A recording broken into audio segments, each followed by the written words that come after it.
নদুৱাৰ সমষ্টিৰ অন্তৰ্গত বিজেপিৰ উত্তৰ আৰু দক্ষিণ নদুৱাৰ মণ্ডল কমিটিয়ে যৌথভাৱে জামুগুৰিহাটস্থিত পৰিদৰ্শন ভৱনত এক সংবাদমেলৰ আয়োজন কৰে। যোৱা 10 আগষ্টত জামুগুৰিহাটত দুজন নেপালী সম্প্ৰদায়ৰ যুৱ বিজেপি কৰ্মীক আন দুজন বিজেপিৰ সদস্যই শাৰীৰিকভাৱে প্ৰহাৰ কৰে। এই প্ৰহাৰত গুৰুতৰভাৱে আহত হয় 2 নেপালী সম্প্ৰদায়ৰ যুৱক।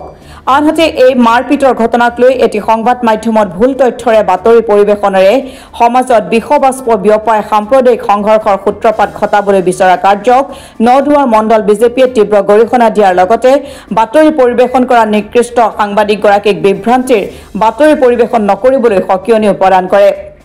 এই ঘটনাক কেন্দ্ৰ কৰি মিছা তথ্যৰে বাতৰি পৰিৱেশন কৰি জামুগুৰিহাটৰ সাতাম পুৰুষীয়া ঐক্য সম্প্ৰতি বিনষ্ট নকৰিবলৈ সাংবাদিকগৰাকীক সকিয়নি প্ৰদান কৰে বিজেপিৰ সদস্যসকলে।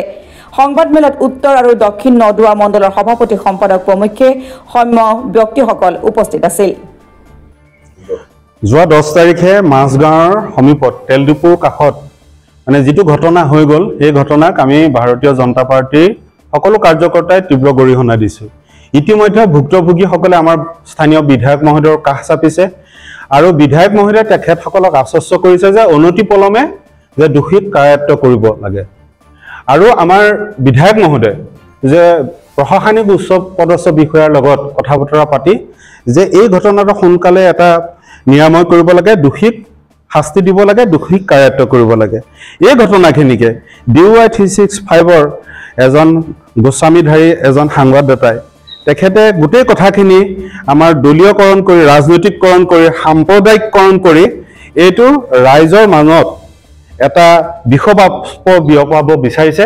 গতিকে এনে কাৰ্যক আমি তীব্ৰ ভাষাৰে গৰিহণা দিছোঁ আৰু আমি অলপ দিনৰ পৰা প্ৰত্যক্ষ কৰিছোঁ যে প্ৰত্যেকটো ক্ষেত্ৰতে সেই সাংবাদদাতাজনে যে বিশেষকৈ আমাৰ নদুৱাৰ সমষ্টিৰ এতিয়া নতুনকৈ হোৱা নদুৱাৰ সমষ্টি আৰু আমাৰ কাৰ্যকৰ্তাসকলক টাৰ্গেট কৰি পেলাই কিছুমান কথা লয়। সাধাৰণ কথা এটা হ'লেও এইটো বিজেপিৰ ডাঙৰ লিডাৰ বনাই পেলাই তেওঁ নিউজ প্ৰদৰ্শন কৰে। গতিকে ৰাইজে এইবিলাক জল পট দেখি আছে, ৰাইজে বুজি আছে। গতিকে ৰাইজৰ সপক্ষত থাকি আচলতে আমাৰ সাংবাদদাতাসকলে বা তেওঁলোকে বাতৰি পৰিৱেশন কৰাটো আমি উচিত বুলি ভাবোঁ আৰু এনে বিভ্ৰান্তিৰ জৰিয়তে যাতে সমাজখনক যাতে বিষবাষ্প নিবিয়পায় যে সাম্প্ৰদায়িক ৰাজনৈতিককৰণ এইবিলাক কথা জেনুইন যিটো কথা সেই কথালৈ গৈ পেলাই বাতৰি পৰিৱেশন কৰিবলৈ তেখেতক আমি বিনম্ৰতাৰে অনুৰোধ জনাইছোঁ।